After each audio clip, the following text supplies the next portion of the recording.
Make a chain of the preferred length. Skip the first 7 chains from the hook. Insert your hook in the 8th chain and work double crochet.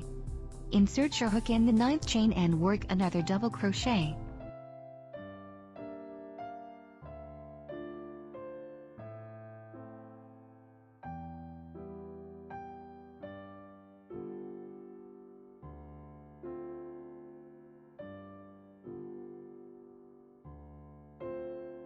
Yarn over and insert your hook in front of the first double crochet stitch.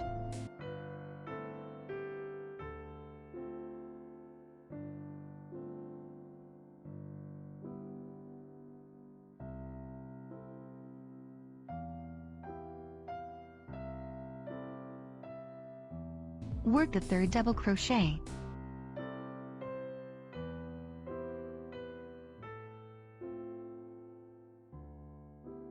The 3rd double crochet stitch appears above the 2 double crochet stitches. Chain 1 stitch. Repeat the preceding steps.